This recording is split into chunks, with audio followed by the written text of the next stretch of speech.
You are affected whether you like it or not. HaKadosh Baruch Hu created us, He created the world, and He gave us a list of rules of how things work.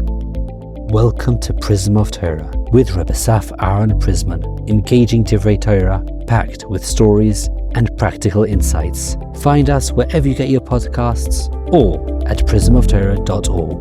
Le'ilu Nishmas Boni Silva, Bas Yafeka, Bas Yisrael.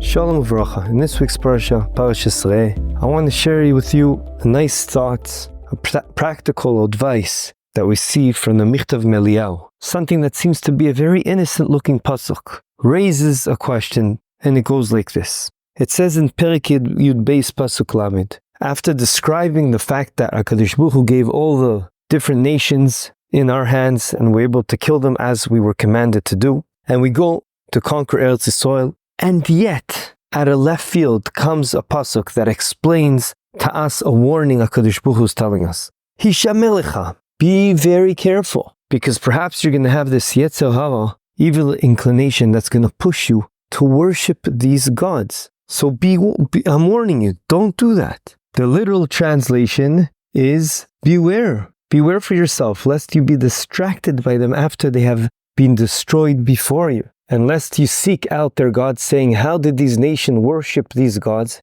And I will do the same. Says the Michtav Me'Eliyahu of Dessler, says, this is a pele. How does this make any sense? Just now in front of our own eyes, we saw how HaKadosh Baruch Hu gave all these nations in our hands. We were able to kill all of them. And yet, in front of our faces, we see how their gods aren't helping them. And we're going to have a thought, even for a split second, to go worship these gods? How can that be? And perhaps this is one of the compelling reasons that the Ramban doesn't like this pshat. He doesn't go with the pshat that Rashi explains, but rather he says the warning is not for us to worship these gods. Perhaps one of the reasons the Ramban says that or thinks that is because it doesn't make sense, but rather it's coming to tell us that don't even think for a second that you should worship our God, HaKadosh Baruch Hu, the God, the way they worship their gods. That HaKadosh Baruch Hu doesn't want, it's not right to do so. Close brackets about the Ramban. I just wanted to show you how strong the question is, that perhaps that was one of the compelling reasons the Ramban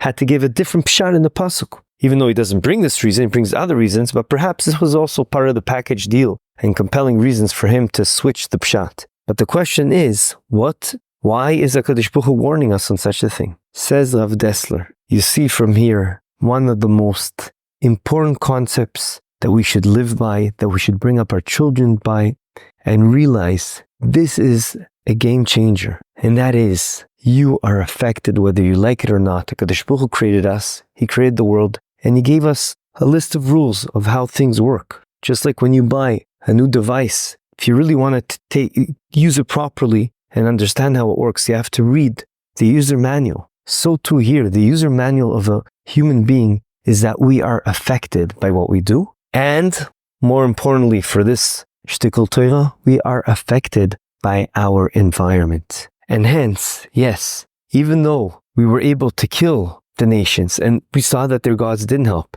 but we just went through them and we saw how they lived and we saw how they worshiped their gods, and that can easily affect us because we saw that. And we lived through it when we were next to them. And that can still have an effect on us, even though we didn't do anything, we just saw. But that can have an effect. And to ensure and to warn us against that effect, HaKadosh Baruch Hu is telling us, be very careful. I know you saw all these things, but don't let that affect you, even though the natural thing is that it will affect you. And even though you saw it didn't even help, it doesn't matter. You saw all these actions being done. People that worship these gods, perhaps you're going to have a pull to do so. Be warned. This concept is a very known concept. The Rambam brings it down and says it in an extreme way that you should always go to an environment that will have a positive effect on you. And if you can't find such an environment, you should go hide in the desert or on some isolated island, because that will have such a major effect on you, for good or for bad, of course. This important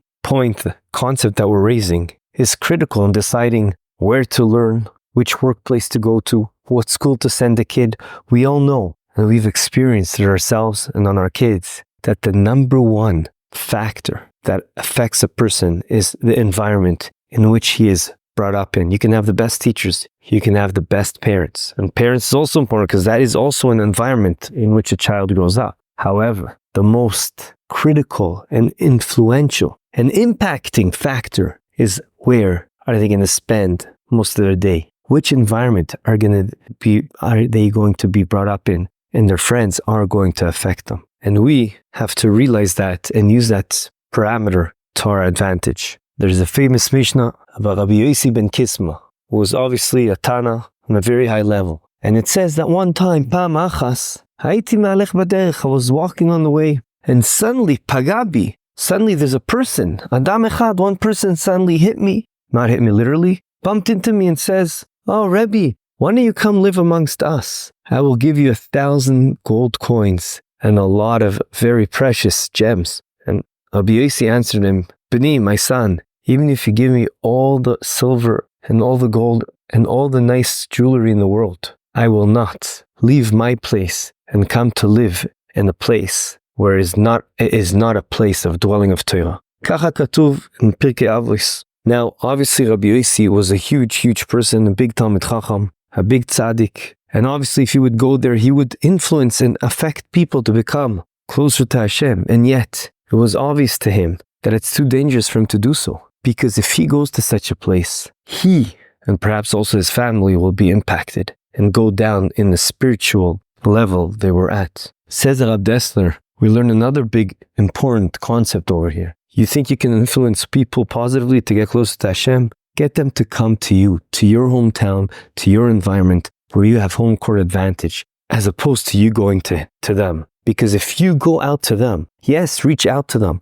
but try your best to make them come to you. I'm not saying what you should do all the time. Everyone should ask their local Rav. But in most cases, if you go there and you'll be in that environment, you will be affected over time, as Chazal teach us. However, if you bring them in and you have the home court advantage, you will be able to be mashpia on them and you won't be affected by them. You'll influence as opposed to being influenced. Reb Chaim Volozhin Zatzal brings B'Shem Acherim that the Adam Echad that bumped into Rabbi Yossi ben Kisma was actually Eliyahu Navi. And he put him through a test to see if he's indeed going to reject it and say, I'm staying in my hometown. And the reason HaKadosh Baruch Hu sent Eliyahu Navi to test him out is because as it is hinted in the words, he was walking in the way. What does it mean? It was ma'alech baderech. It means that he went a little bit out of his hometown for some reason. So HaKadosh Baruch Hu, you think you went a bit out, so I'm going to test you to totally go out. And he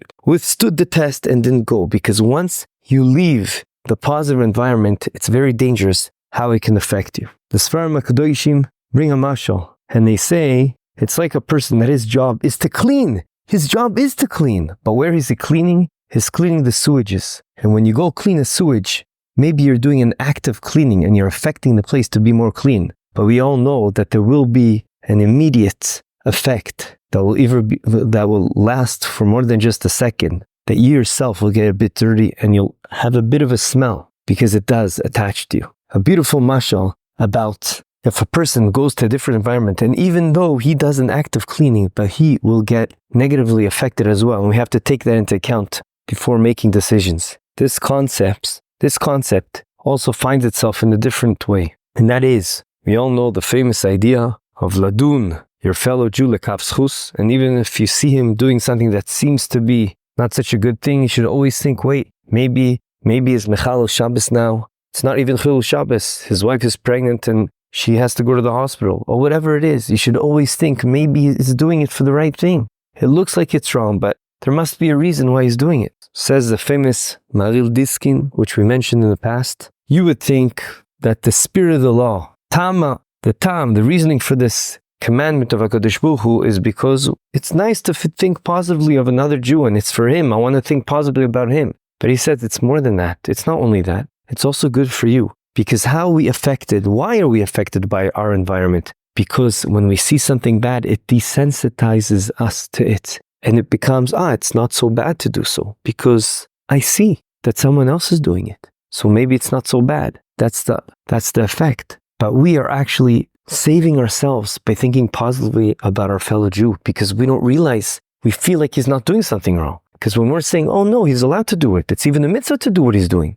once we think in such a positive sense, aside from thinking positive about the other Jew, it's also protecting us. It is acting as a shield for the potential negative impact on us. Another antidote that can help us fight being affected by the society, if it's a negative society, is by realizing and doing our best to feel we're not part of them. Of course, there'll still be an effect, but it'll lessen the effect. I know someone pretty well that told me that he spoke to a big Rav, and before making a decision if to leave a certain place or not, where he thought was a very negative environment for him, the big Rav told him, and whatever the reasoning for the pasuk was, we don't know, because we don't know all the details, but he did tell him, in your situation, I think you could stay there for a bit more, because I can see where you're holding and you feel you're totally disconnected from these people, so they won't have an effect on you. And he made an extreme comparison to Moshe Rabbeinu, where Moshe Rabbeinu was the shepherd of the sheep. And he says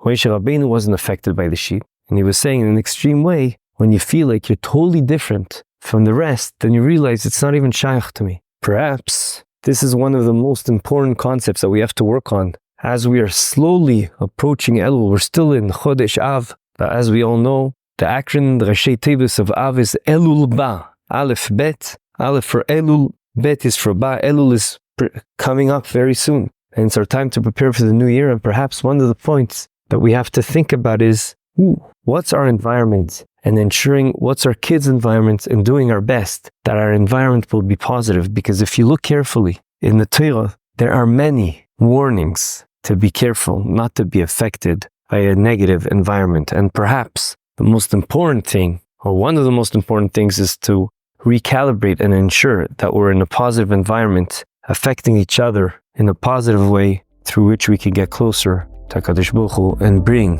the redemption and Bias HaMashiach closer. B'mehira v'yameinu. Amen v'amen. This concludes another episode of the Prism of Torah.